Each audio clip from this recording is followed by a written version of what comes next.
गंगा अवतरण एक दिव्य नदी का धरती तक का सफर।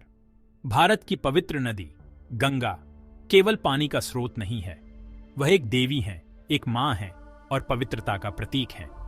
धरती पर उनकी यात्रा एक मनोरम कहानी है जो आस्था और भक्ति से गहराई से जुड़ी हुई है। यह तपस्या, त्याग और बुराई पर अच्छाई की जीत की कहानी है। हिंदू पौराणिक कथाओं में गंगा स्वर्ग में एक दिव्य नदी के रूप में विद्यमान थी। वह ब्रह्मा जी, जो कि ब्रह्मांड के रचयिता हैं, उनकी पुत्री थी। उनके जल में दिव्य शक्तियां थीं जो घोर पापों को भी धोने में सक्षम थी। इन पवित्र जलों को धरती पर लाने की लालसा में राजा भगीरथ ने असाधारण भक्ति का एक अभियान शुरू किया। गंगा का अवतरण चुनौतियों के बिना नहीं था। स्वर्ग से उनके गिरने की शक्ति इतनी प्रबल थी कि इससे धरती जलमग्न होने का खतरा था। भगवान शिव, जो संहार के देवता हैं, ने हस्तक्षेप किया।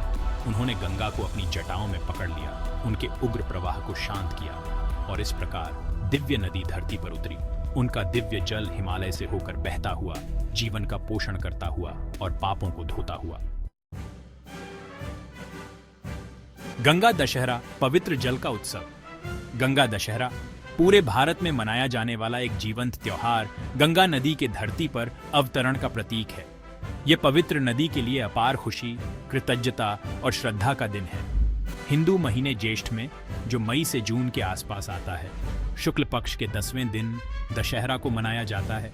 यह त्योहार आस्था की अटूट शक्ति और हिंदू पौराणिक कथाओं में गंगा के महत्व का प्रमाण है। इस शुभ दिन पर भक्त गंगा नदी के तट पर एकत्रित होते हैं। उनका हृदय भक्ति से ओतप्रोत होता है। वे देवी गंगा से प्रार्थना करते हैं, पवित्रता और समृद्धि से भरे जीवन के लिए उनका आशीर्वाद मांगते हैं। हवा में मंत्रों और भजनों की गूंज गूंजती है, जिससे गहरी आध्यात्मिकता का वातावरण बनता है। यह त्योहार मानवता और प्रकृति के बीच पवित्र संबंध की याद दिलाता है, हमारे प्राकृतिक संसाधनों के सम्मान और संरक्षण के महत्व पर जोर देता है। गंगा दशहरा केवल अतीत का उत्सव नहीं है, यह वर्तमान में कार्रवाई का आह्वान है। यह हमें गंगा की रक्षा करने की हमारी जिम्मेदारी की याद दिलाता है, ये सुनिश्चित करने के लिए कि आने वाली पीढ़ियों के लिए इसका जल निरंतर बहता रहे। यह त्योहार पौराणिक कथाओं, आध्यात्मिकता और पर्यावरणीय चेतना का एक सुंदर मिश्रण है। भगीरथ की तपस्या, भक्ति और त्याग की कहानी। गंगा अवतरण की कहानी राजा भगीरथ की अटूट भक्ति से जटिल रूप से जुड़ी हुई है। वह राजा सगर के वंशज थे, जिनके 60,000 पुत्रों को ऋषि कपिल के श्राप से भस्म कर दिया गया था। उनकी आत्माओं को इस श्राप से मुक्त करने का एकमात्र तरीका गंगा के पवित्र जल को धरती पर लाना था। भगीरथ अपने पूर्वजों को मुक्त करने के लिए दृढ़ संकल्पित, उन्होंने अपने राज्य का त्याग कर दिया और ब्रह्मा जी को प्रसन्न करने के लिए कठोर तपस्या शुरू कर दी। उन्होंने हजारों वर्षों तक ध्यान किया, कठोर परिस्थितियों को सहा और प्रलोभनों का विरोध किया। उनकी अटूट भक्ति और निस्वार्थता ने आखिरकार ब्रह्मा जी को प्रसन्न कर दिया। ब्रह्मा जी भगीरथ के सामने प्रकट हुए, उनकी तपस्या से प्रसन्न हुए। वह गंगा को स्वर्ग से मुक्त करने के लिए सहमत हुए। हालांकि उन्होंने भगीरथ को गंगा के अवतरण की विनाशकारी शक्ति के बारे में चेतावनी दी। केवल भगवान शिव अपनी असीम शक्ति से पृथ्वी को इस प्रभाव से बचा सकते थे। गंगा की शक्ति पापों को धोना और आशीर्वाद प्रदान करना।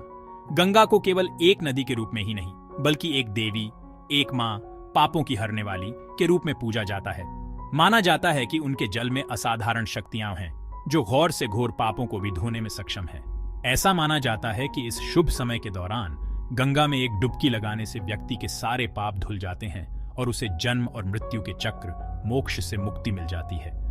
गंगा के तट पर असंख्य मंदिर और घाट हैं, जिनमें से प्रत्येक की अपनी किंवदंती और महत्व है। हरिद्वार, इलाहाबाद, जिसे अब प्रयागराज के नाम से जाना जाता है, और वाराणसी जैसे शहरों को विशेष रूप से पवित्र माना जाता है, जो हर साल लाखों तीर्थयात्रियों को आध्यात्मिक शांति और मुक्ति की तलाश में आकर्षित करते हैं। इन पवित्र शहरों में हर 12 साल बाद आयोजित होने वाला कुंभ मेला दुनिया का सबसे बड़ा धार्मिक सम्मेलन है, जहां लाखों लोग पवित्र जल में डुबकी लगाते हैं। गंगा का महत्व धर्म के दायरे से परे है। इसका जल लाखों लोगों के लिए जीवन रेखा है, जो कृषि का समर्थन करता है, पारिस्थितिक तंत्र को बनाए रखता है और जीविका प्रदान करता है। यह नदी भारत के सांस्कृतिक ताने बाने का एक अभिन्न अंग है, जो सदियों से कला, साहित्य और संगीत को प्रेरित करती आ रही है। भाग 5 अनुष्ठान और परंपराएं। आस्था के साथ गंगा दशहरा मनाना। गंगा दशहरा एक ऐसा त्योहार है जो पीढ़ी दर पीढ़ी चली आ रही रस्मों और परंपराओं से भरपूर है। इस दिन की शुरुआत भक्तों द्वारा पवित्र नदी में डुबकी लगाने से होती है, जो अक्सर सुबह के समय होती है। उनका मानना है कि इस दिन गंगा का जल विशेष रूप से पवित्र होता है, जो उनके पापों को धोने और आशीर्वाद देने में सक्षम होता है। स्नान के बाद भक्त देवी गंगा को प्रार्थना करते हैं। वे दिए जलाते हैं, तेल से भरे मिट्टी के दीपक, और उन्हें नदी पर तैरते हुए छोड़ देते हैं, जिससे टिमटिमाती रोशनी का मनमोहक दृश्य बनता है। चारों ओर अगरबत्ती की खुशबू और मंत्रों के जाप से वातावरण महक उठता है।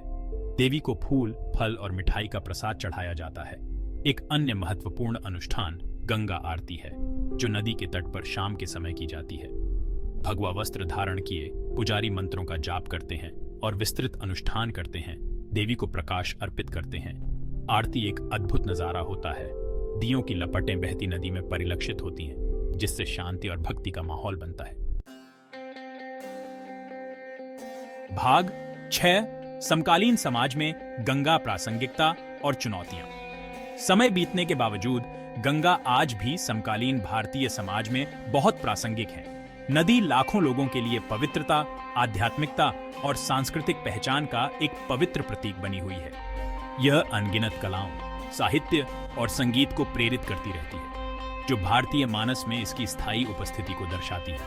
हालांकि गंगा आज कई चुनौतियों का सामना कर रही है। औद्योगिक कचरे से प्रदूषण, सीवेज का पानी मिलना और कृषि अपवाह ने नदी के पानी की गुणवत्ता को गंभीर रूप से कम कर दिया है। हिमालयी क्षेत्र में अनियंत्रित निर्माण और वनों की कटाई से तलछट में वृद्धि हुई है और नदी के प्रवाह में बदलाव आया है। ये चुनौतियां न केवल नदी की पवित्रता के लिए खतरा है, बल्कि उन लाखों लोगों की आजीविका के लिए भी खतरा है जो इस पर निर्भर है। गंगा की रक्षा और संरक्षण की आवश्यकता पहले से कहीं अधिक है।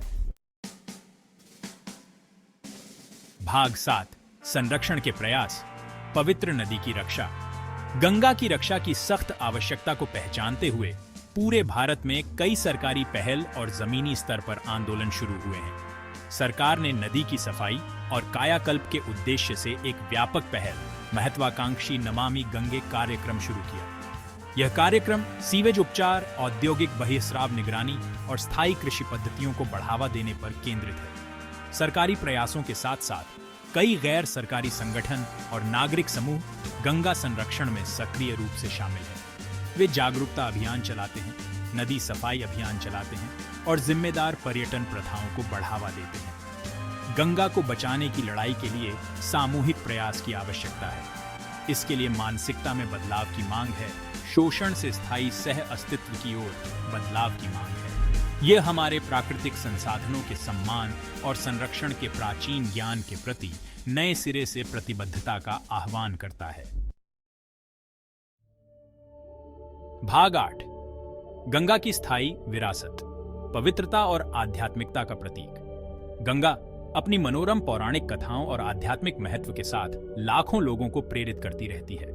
यह जीवन की परस्पर वर्बंडनहाइट, हमारी प्राकृतिक विरासत के संरक्षण के महत्व और आस्था की स्थायी शक्ति की एक शक्तिशाली याद दिलाता है। जब तक गंगा बहती रहेगी, पवित्रता, आध्यात्मिकता और सांस्कृतिक महत्व की इसकी विरासत आने वाली पीढ़ियों के जीवन को समृद्ध करती रहेगी। गंगा दशहरा का त्योहार इस पवित्र नदी के प्रति हमारी जिम्मेदारी की एक मजबूत याद दिलाता है। यह कार्रवाई का आह्वान है जो हमें गंगा की रक्षा और संरक्षण के लिए प्रेरित करता है, न कि केवल अपने लिए बल्कि आने वाली पीढ़ियों के लिए भी। यह एक अनुस्मारक है कि गंगा का भविष्य हमारे हाथों में है।